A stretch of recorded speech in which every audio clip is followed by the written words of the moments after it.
welcome to Voices of Introspection, a podcast series presented by Nexus Diaries, a carnival of curated content focused on self-discovery.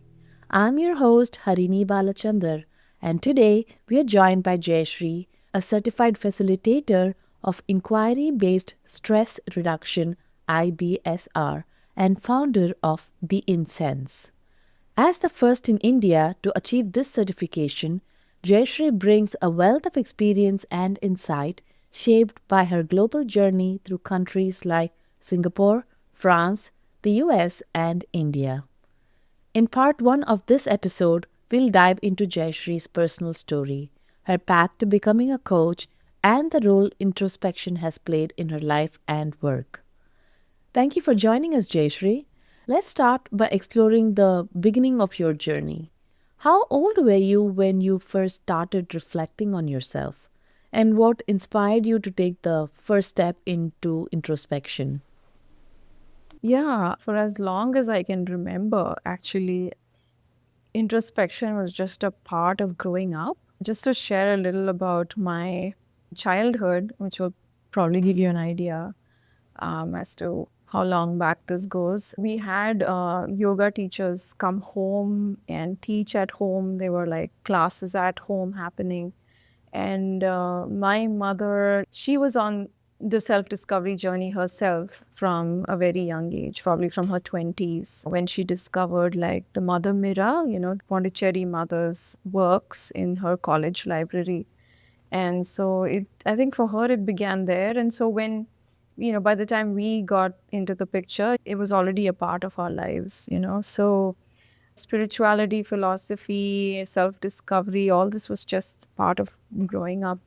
And she's an avid reader and she has like hundreds of books in her library. And so I would sometimes go into her library and peruse through a book.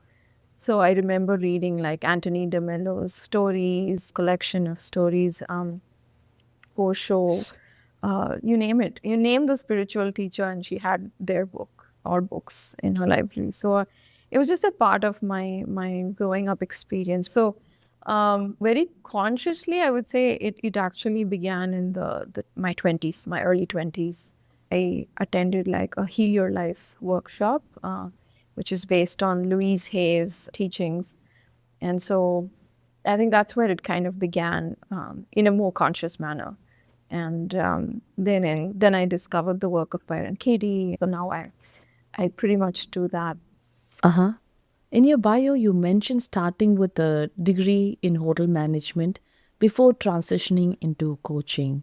I'm curious what led you to choose hotel management initially and what inspired along the way that inspired your shift into coaching. Yeah, that's a good question. So my parents are both also happen to be entrepreneurs, and my dad still runs the business. And so when I was a kid, I was sitting on his office table while he would make all his phone calls. So watching him, I thought business was the way to go. Like, that's just what would be the best fit for me. But life has its own way with you, right? So in my 20s, I thought I wanted to start like a boutique hotel. That was my concept business idea. Back then, it was still very novel idea in India. So I thought, oh, I'll do this. It marries my love for aesthetics and also people, and so it sounded like a good combination of things. But parents come with their own conditioning, and so that tends to leave impressions on you. And I just couldn't get a business off the ground. I try as I might, it just didn't happen.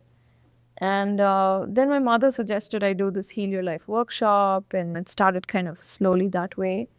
And then I realized psychology was more interesting, like psychology, self-discovery, spirituality was more interesting than business, more from a personal angle than like like a career or something. So I did an MA in East-West psychology from the California Institute of Integral Studies in San Francisco. And that's where I sort of found the work as well. And so, I completely, my career path just shifted that way. I didn't plan to do this at all, but I just, and this is what I'm doing now. Okay. So When the hotel business didn't work out for you, how did that make you feel? And what did you learn about yourself through that experience?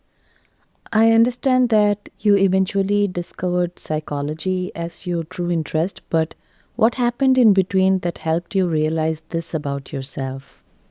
Um, yeah, so like in India, we're sort of expected to just know what we ought to be doing with our lives when you're like what 16, 17.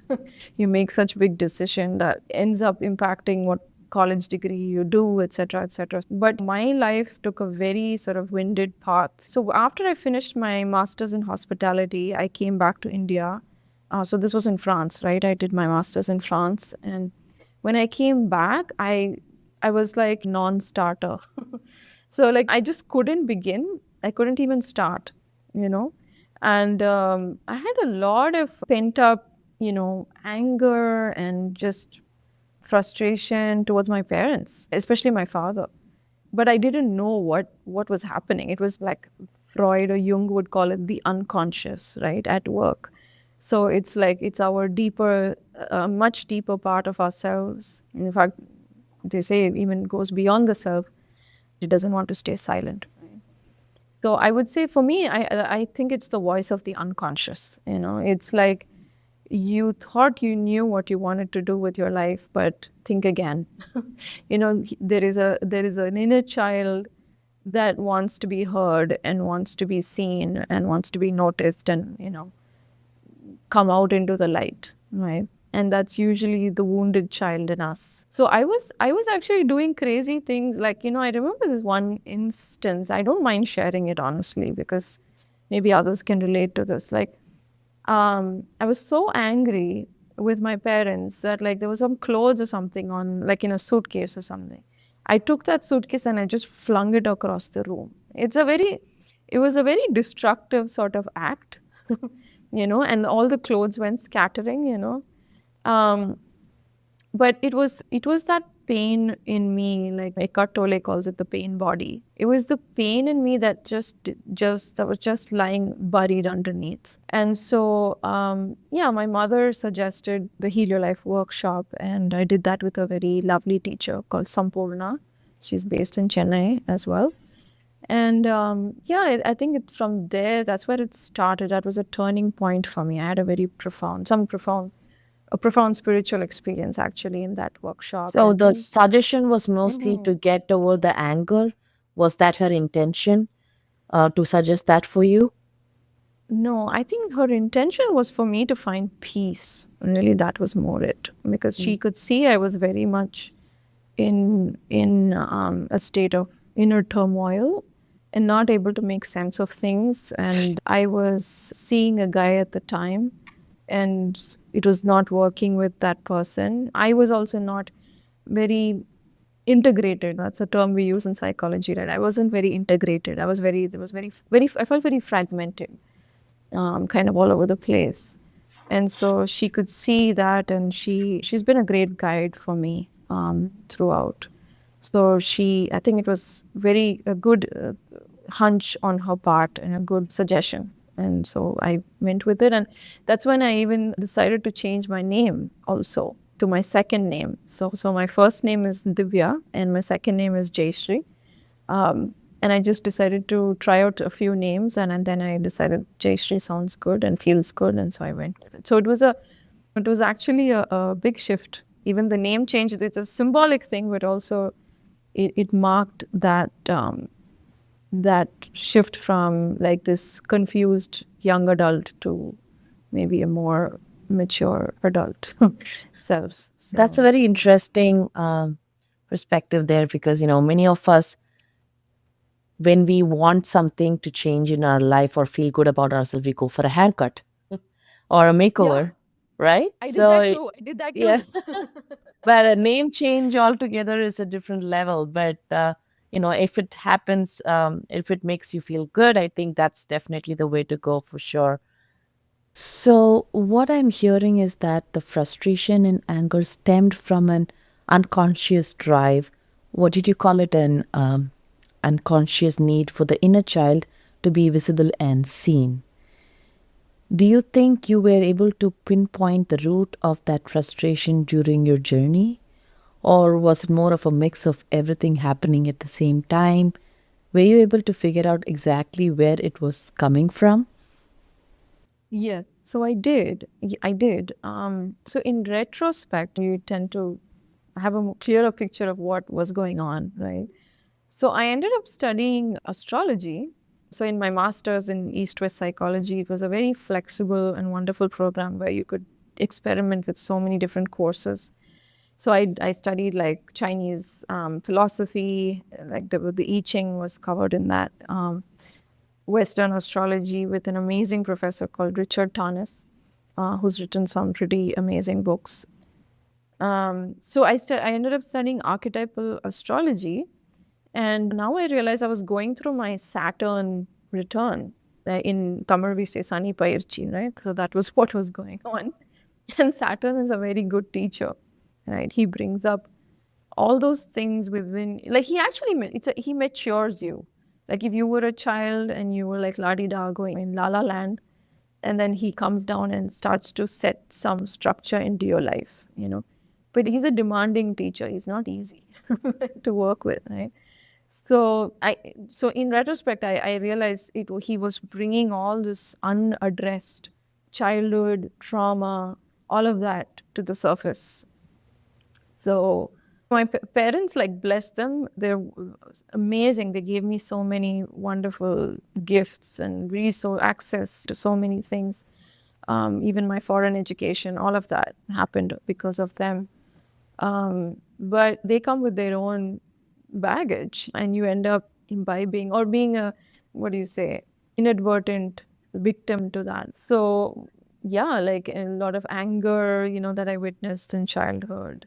My father tends to veer on the side of the autocratic parent, authoritarian parenting. Initially, I didn't rebel, but then when early 20s is when I started to go through that transformative process where I realized a lot of things went repressed. A lot of my own creative energy, my voice, all of it sort of was very suppressed.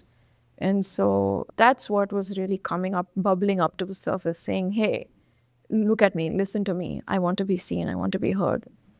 So I think that's what was going on. Yeah. Well, thanks for sharing that intimate truth there. So, that really shows how much you have been thinking within yourself to mature that way and to make the shift in your life. So, once you actually overcame that and you found the healing path, what's the first thing that you transformed about yourself? Physically, when somebody should observe you and say, Divya, you have changed. What is it that they noticed about you? I mean, so many changes have happened since then. I think the biggest thing, maybe others may not notice this, but it's more of an internal change, which is a sense of self assuredness, which I didn't have. I was always looking at the external to inform how I ought to feel about myself. So I think just to put in very plain speak, confidence, just self confidence, having whether mistakes or whatever, it's still okay. You're confident even to make those mistakes and say, yeah, that's part of the process of learning and growing and evolving. And so it's more of an internal thing. I don't know if I don't, it's a good question. I don't think I ever asked people that, like, what do you notice different about me? Yeah, because I ask because whenever there is an internal change, that it does come out somehow external. Either you become quieter or more thoughtful with your questions. Something that just comes out naturally. And yeah, sometimes people don't notice that, but at the same time, if they did, they may not ask it. But in your case, especially from your parents, let's keep it that specific. They must have seen something in you because, parents do. Your mom or your dad, did they ever have an open heart conversation with you and they say, wow, Divya, I'm noticing something positive in you? Yeah, I think they stopped us worrying about me. I think that's the that's I guess that would be an indirect answer to your question. It's like, initially I think they didn't know what I was going to be doing with my life. They thought, my God, well, what is this girl going to do? She studied all this much. We spent so much on her education, sending her to all these countries, and what is she doing with her life? So they were worried for a bit there. Also, when I didn't find a partner, like a life partner, and that's, I think, Indian parents tend to worry more than I think Westerners. So they were worried there, like, who am I going to end up with, and what am I doing with my life, etc. But now they see that I have a clear path, and they see how much I trust myself. And I think that's where they've also sort of let go, asking questions and worrying about me. So I think That's so profound, actually, So it's just not the questions they ask, it's about how they feel, what shifts in them because they see a change in you, right? So there's so much interdependency there on how we kind of grow on each other. Yes, very true. All right. Thank you for sharing your journey with me, Jaishree. Your story is a powerful example of how introspection can shape and transform our lives. And to our listeners, stay with me as we move into part 2 of this conversation, where we'll delve deeper into Jaishree's coaching practice. I am excited to learn more about her approach and have her share a practical technique from the inquiry based stress reduction method, something you can take away and apply to your own life. Thank you for tuning into Voices of Introspection. See you in the next episode. Until then, take care and keep exploring.